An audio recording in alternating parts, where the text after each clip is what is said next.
please welcome to the stage Claire Ward.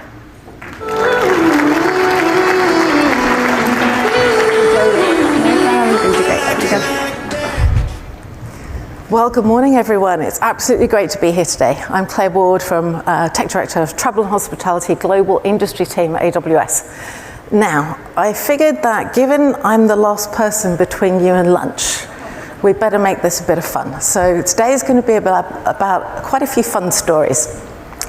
But first, let me tell you a little bit about what we do at AWS. What does our team do? What's travel and hospitality? We look after airlines, we look after hotels, we have casinos, we have cruise lines, we have ground transportation, we have travel services. It's a broad industry. We look after the top T&H brands globally. And I suspect many of you in the audience are our customers, and it's great that you're here today. So what I actually wanted to talk a little bit about is industry trends. What's going on in travel that suggests that personalization is important? Travel will be the top discretionary spend in 2025. So I got this, I gathered a number of stats from a lot of different sources, talked to leaders in the industry, and this particular stat comes from Skift. They're a news organization in the travel and hospitality industry. And this report is a 2025 trends report, and the survey covers US, UK, Germany, China, and India. So some really big travel markets.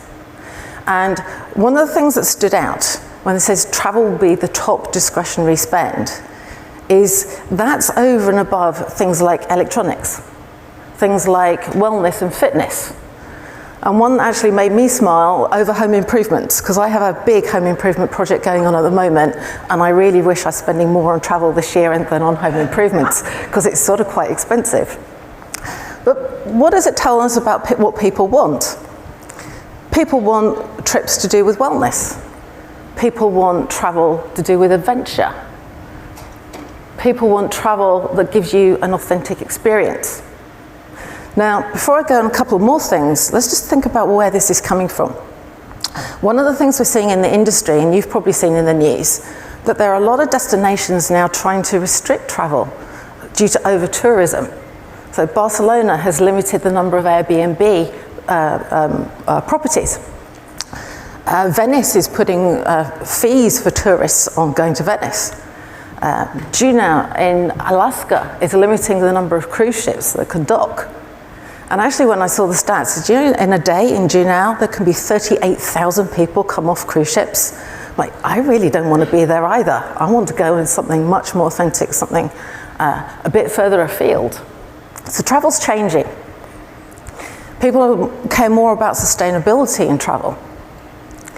Luxury, premium is a really big thing now. So if you came here today by plane, which I suggest most people did, and you walked past all the nice seats at the front and they were absolutely jam-packed full, you can probably bet money it's not all business traffic anymore. An awful lot of leisure are upgrading to the premium seats. Business and leisure. You're here probably for business.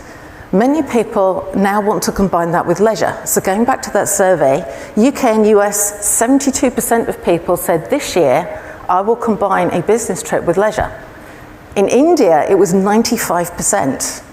But I bet you when you booked your travel today for this event and you booked it through your business systems, imagine a partner or family are going to come and meet you here in San Diego at the weekend. Could you have booked that in the same systems? Probably not. So as travel providers, it's quite complex. The technology doesn't help us. How can we help manage your journey? Because we think of you as a business person, we know you, we don't even know that you're traveling with somebody else. And Emily in Paris. So who's heard of Emily in Paris? Why would I even talk? Good, a few hands. Why would I even mention Emily in Paris? So let's explain a bit of the story. Emily in Paris is a Netflix TV show. I think it's had about 4 seasons, and it's about this young girl who works in the sort of creative marketing world, and she gets the chance to go and join a creative marketing company in Paris. And initially she doesn't land, and it's all about learning the people and the culture. And you see Paris through Emily's eyes. And last year was, I believe, the 4th series, and around the fall, I think it was October, right at the end, there's a bit of a surprise, because they relocate Emily to Rome. Now, how's that relevant? In the press last October, President Macron is quoted as saying, "We need Emily back in Paris. We're going to fight for Emily in Paris." And it's just an interesting story, because what it tells you is an awful lot of people book to go to Paris to see Paris through Emily's eyes, just because of a Netflix series. So people are getting their inspiration from different places. So how are people actually searching for travel and booking travel? So again, I'm going to tell you before I go into a little bit of the detail here about a podcast I was listening to. A chap called Piers Morgan, that some of you might have heard of. He's fairly well known for being quite outspoken. His career is an editor of many newspapers across the world, working particularly for Rupert Murdoch. And I believe about 9 months ago, certainly last year, he changed career. And he was sitting on this podcast, and they asked him why. And he said, well, I sat down my kids, and my kids are aged between 13 and 30. And I asked them lots of questions. Where do you get your news from? Where do you get information about your hobbies, your interests from? Where do you watch TV, programs, series, movies? And he said consistently, the answer was YouTube. Now that surprised me, and I've been in travel 30 years. But that's what's going on right now. This is how younger people are consuming information. So, Instagram, friend recommendations on social media, YouTube, personalized adverts. I'll come back to that one. Movies, we've just talked about that. TikTok. So think about the concept. I'm on social media, perhaps I'm playing on Instagram, I'm watching that Emily in Paris, I'm watching, I don't know, an Amazon Prime movie. Do any of you have the ability to go, Claire, just saw you watching this movie. Would you like to go to Paris and experience it like Emily did? I'm guessing probably not right now, because it's something that is still evolving, it's quite new in travel, it's something maybe we haven't thought about. But social media is going to be one of the future mechanisms for engaging with travel. And the concept of friend recommendations and personalizing that marketing experience is going to need to change a bit. Oh, and chat. I forgot chat. So let's talk about travel a bit more. Travel's a very experiential industry. What does that mean? So I'm going to go back to the beginning. About, as far as I can work out, one of the first airlines to be incorporated was KLM, and that was in 1919, and then Qantas in 1920.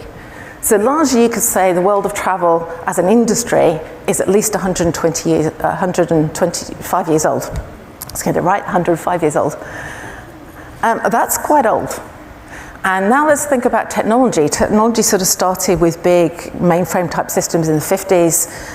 Some of the travel booking systems, which are behind the scenes when you book your travel, still exist today, were actually deployed in the late 50s and early 60s. So technology's old. But why is it relevant? It's relevant because since those days, since the 1960s, everything has been built product-centric. Now, if we think of the last, say, 10 years, we've had a lot of emergence of chief customer experience officers, chief customer officers. Have they all been successful? I'm not so sure. We've seen quite a bit of turnover.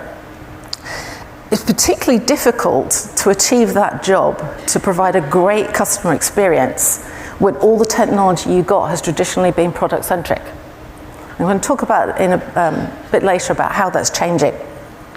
But why is it important?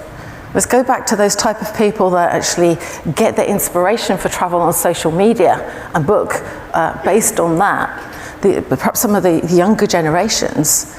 And what we find is loyalty is a different concept. They're now going to spend all that discretionary spend on travel, but they don't want what I call a points make prizes loyalty program. If you travel regularly for business, it sort of helps out, but they're in the world of, they care about leisure travel. Leisure is still a predominant reason for travel, and they care about the experience. If it's a bad experience, they just won't come back. Loyalty programs don't matter anymore. And there's something we say in the world of travel. We live and die by the experience that we offer, but in particular, we live and die by the way we manage disruption. Because unfortunately, the world of travel doesn't tend to go to plan pretty much any day of the week. There's always something little going on. There's often some big events going on. I'm sure some of you, everyone's got a story about the day their flight was cancelled or they missed a connection or something. So if we have the ability to personalize our interactions with those people, whether the experience is completely running to plan or it's not running to plan, that's the time that we're going to win. When you win on the experience, you win the industry, and you win the consumer, and that's when they come back. So a few stats. Travel technology trends focus on personalization. I'll just put them all up and let's read them. So there's one more. 38% of travel and hospitality executives rate their organization as excellent on customer service and experience. That's not actually very high. If I was traveling, I'd want that to be a bit higher. 16% only of travelers want human interaction in the process. Now this is an IATA stat. IATA is the Industry Association for Airlines. And when I read that, I thought, let's dive into that detail a bit more. And it turns out that the number's higher because there are certain parts of the world that like personal interaction, particularly the Middle East and Africa. So if you took those parts of the world out of this, it's pretty much, you can count the number of people in 100 that want a human interaction in the process on one hand or less. So our technology's got to be amazing. And 40% of organizations are embedding generative AI into personalized recommendations and into the travel and booking process. So how does this all come together? Let's think about a story. I happened to be traveling last November to Europe. I had to go to the UK, I did an event there, I had to jump on a flight and get to Palma de Mallorca. Sounds wonderful, absolutely super place, big customer event, all day event, and then I had to get back. On my travel day, I wake up to perfect British weather, as in it's pouring with rain, very high winds, and it's pretty horrible. It's about standard in the UK, which is why I now live in the States. So, okay, I'm going to expect a bit of disruption. And you get to the airport and unfortunately I'm getting news about my flight's going to be delayed and I've got to go through Madrid. And yeah, that's life. And I see the delays coming up and the delays coming up and my potential connection time getting shorter and shorter and shorter. I hope I get there.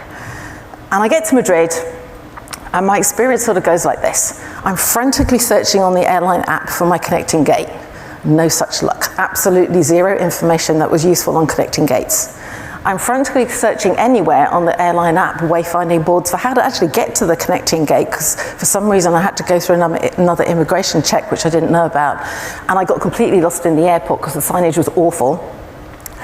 And what was interesting was, given they've got a disruption and they're bringing all the incoming flights in late because of the weather, why didn't they delay the outgoing flights? Because the whole time on every board it says, it's on time, it's on time, it's on time, and I'm running to the gate. I've got probably get there with about 8 minutes to go thinking, will they actually still let me on board?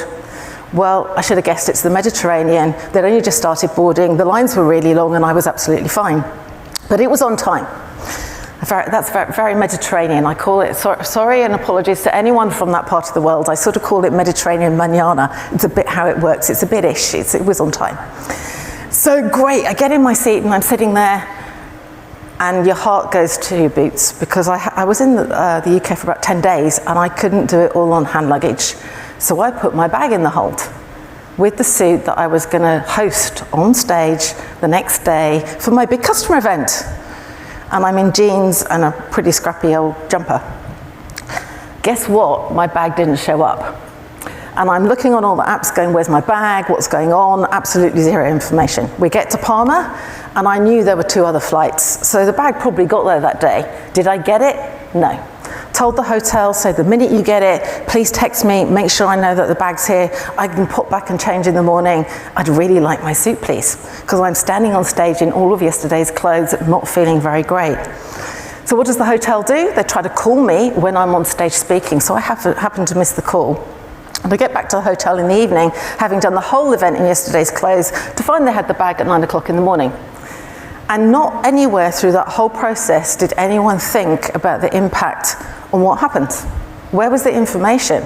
I mean, I'm asking for information. I didn't ask you to send it, dear Claire, hugs and kisses, here's your bag. I just wanted to know, where's my bag? So it's very interesting how you think of personalization. How do you think about what the customer actually needs, and how do you deliver information that they actually need? Even during that time, one text that said, just to let you know it's arrived in Palma, we'll get it to you as soon as possible, that would have sort of been nice. So, innovation. What's going on in the world of innovation? And I'm going to tell you just a few stories about what's going on with some of our customers. Some of the stories I've picked, you might be in the audience. I'm going to keep it really high level because there's a point to the stories. So Southwest Airlines worked with us during the pandemic, and they were really looking at how can we come out the pandemic quickly? How can we get customers on board? How can we ramp up quickly? And they built solutions around personalization, targeted marketing, personalized fares. And it worked. They ramped up. Aer Lingus. This is a really interesting one. They looked at dynamic pricing. So when you book, how can I adjust that fare up or down to see if I can get a bigger conversion rate? And there's a very small margin. If I go down too much, I lose money. If I go up too much, you won't pay. So you've got to do an awful lot of testing, but that's one thing that they did. They started to personalize fares. LATAM. Personalized conversations. When you ring in the call center, there are certain types of topics. It will say, what do you want to talk about, and certain types of topics. It will send you to a Gen AI-enabled conversation, and you'll be able to have actually quite a productive and interesting conversation that's all automated to solve your problem, and it's very personalized. Barcelo Hotels and Resorts, working with Tealium, looking at high-value customers and how they can increase advertising campaign efficiency. And it happens that Tealium's got a automatic pre-built connection into Amazon Ads. And with Amazon Ads, you can get a lot of feedback on the performance of your advertising campaign.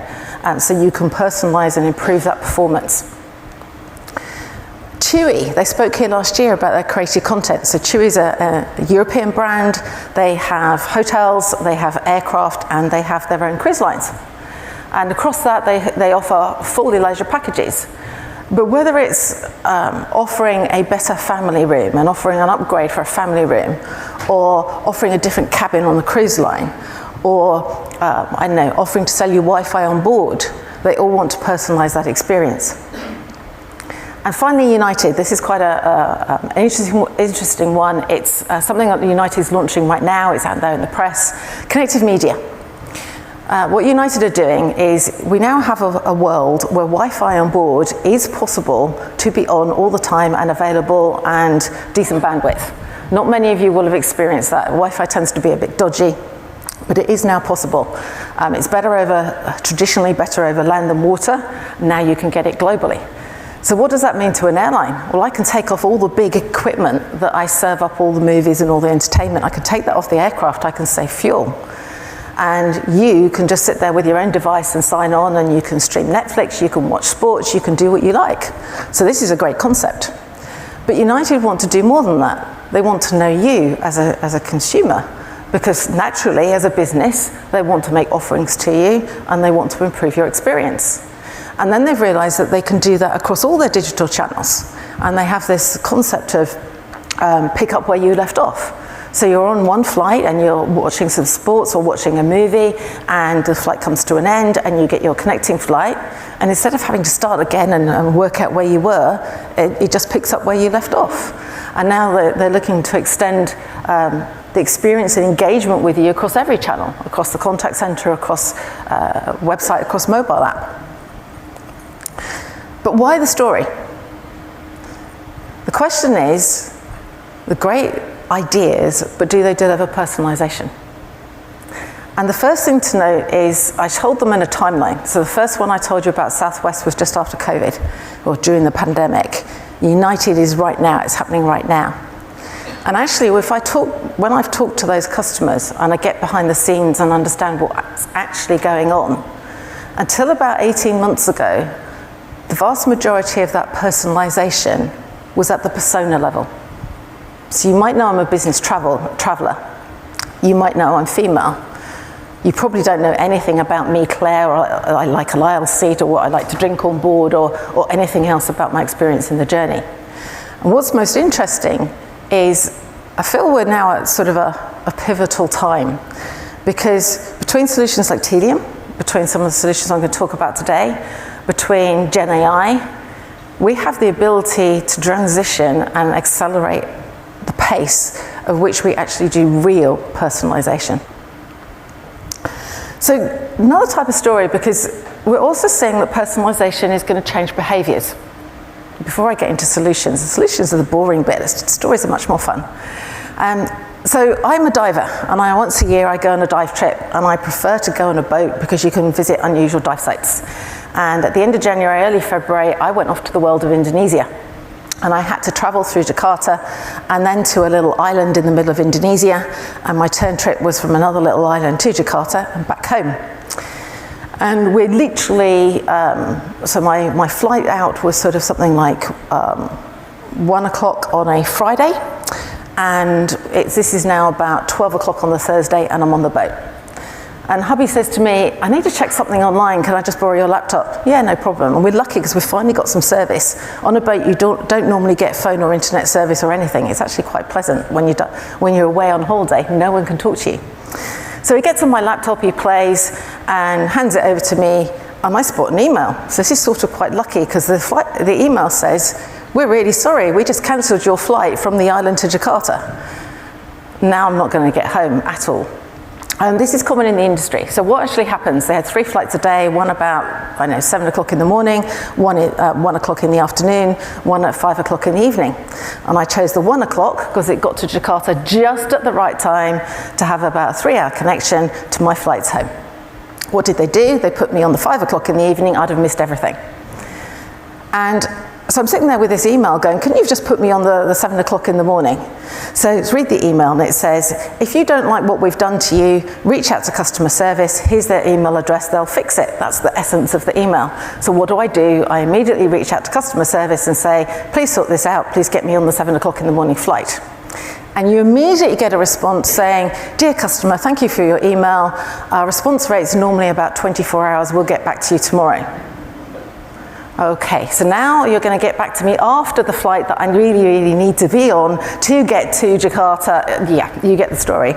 So what's the lesson of the story? Why didn't they knew about the situation. This happens a lot in the industry. You've got 3 flights a day. The middle one's not got enough passengers on it. You're not going to actually make any money. You're going to make a loss. So you cancel that, put your passengers on everything else. That's normal. Why didn't you just do it 2 days out? Why didn't you do it 3 days before? Because you could have actually helped me solve my problem a lot quicker. All right, enough of the stories. We're going to go a little bit faster. So solutions. Now, anyone doing personalization in the industry will get these facts. There are a few stats. I'm not going to go through the details, but what does this one tell you? This says whether it's an increase in lifetime value, whether it's faster time to market, whether it's NPS scores going up, personalization makes a difference. I would imagine everybody in this room partnering with Tealium already probably knows that. And what do people want? I think these stats are about a year old, but it won't have changed much. 82% of organizations said they want a better 360-degree view of their customer. But only 14% thought they were doing it very well. And what's interesting is nearly 50% said they're not even sure their organization has aligned on the definition of what a single view of the customer is. So what goes wrong? Data in silos, an awful lot of data. How can you collect all the data from all the different sources that you actually know me? So we'll tell one other quick story. And basically I was talking to someone who who's an executive in a casino hotel in my hometown of Las Vegas. And he said, Claire, imagine you get to check in and you're a loyalty member with our casino, and let's say you're vegetarian. You check in at the desk, you walk to your room, and you get a little text from the loyalty team that says, dear Claire, really great to have you here today. Understand you're vegetarian. We have a super vegetarian restaurant. Can I book you a table for dinner? So you turn around and you think, yeah, that's a great idea. You know, I'll just go to my room, I'll do a few emails, and perhaps I'll take them up on their offer. You get to your room, you open your laptop, what's the first thing you see? You see an email from sales and marketing, and it says, "Dear Claire, we have an absolutely super steakhouse. Shall I book you a table for dinner?"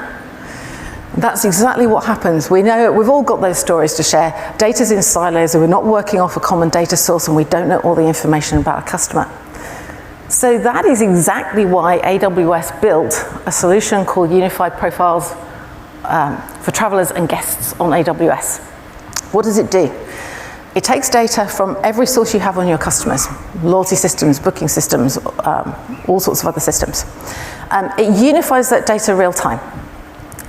And the point is, it's then something that you can use to enable personalization and engagement throughout the journey. When we talk to customers, an awful lot of customers say to us, "I'd like to start with marketing. It's all about return on investment. I want to get the money, I want to get the dollars, I want to push upsell, push cross-sell, I want to do marketing campaigns." Well, all the stories I told you today weren't about marketing. Someone cancelled my flight. Someone, I had an issue with a bag getting lost. The casino story of they didn't really know who I was. So the real value in these solutions goes absolutely at every touch point across the whole journey, the whole customer experience.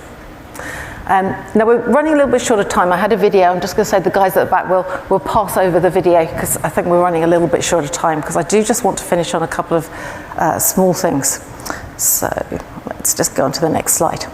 Now this solution UPT, why is it relevant? Why is it even of interest? It's integrated with Tealium. And Tealium and AWS have been working together on this for some time. Because as you know, if you're using Tealium, Tealium gathers an awful lot of clickstream data from websites and mobile apps. And we put that together with all our other data sources and unify it real time. And then you can push through the CDP, you can push all the use cases that I'm talking about. Okay. So a story to finish off. I was talking to a head of a contact center, a big American airline. And he says to me, "So you're doing this profiling stuff, great." He said, "I happen to have a mother that's in her 90s and she still does a bit of travel. But at that age, if she has an issue, I'm the one that calls the contact center. So how do you know it's me calling and you know, it's not my mother? How do you sort of this profiling out in that circumstance?" And of course I turned around and I said, "She's a loyalty member, yes. In your loyalty system, do you happen to have a field that says persons A, B, and C can act on behalf of your mother? Because it would be a really good idea if you did, and you know, then it would all sort itself out, wouldn't it? Because you've got the data at source to reconcile the fact that someone else is calling for your mother." And of course he turns around and he says, "No." And I said, "Well, it would be a good idea if you created that capability, wouldn't it?" She says, very tongue-in-cheek. But that's what's going on in the industry. As we do profiling, we've all got the story about, well, they didn't really know me because the travel agent booked for me.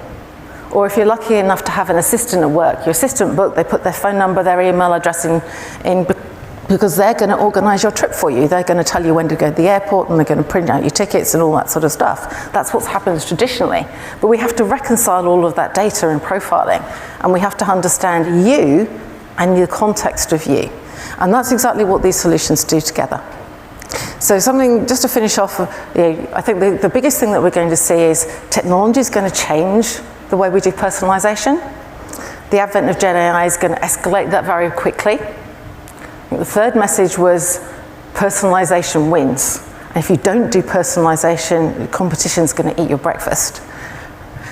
And lastly, that concept about what do you need to change? Because in all of those stories, I can tell you not one of those travel or hospitality organizations ever got my feedback, because there was no interaction. There was no channel of interaction to get my feedback, to find out what went wrong, to make sure it doesn't happen again. So how can you learn more? Because we are coming up for lunch. So there is a place outside which I believe you all are aware of, the Beast Bar. And a couple of us are going to be in there over lunch. If you'd like to come and see a demo, if you'd like to chat to us about it a little bit more, we will be in the Beast Bar. And just to say thank you very much for having me here today.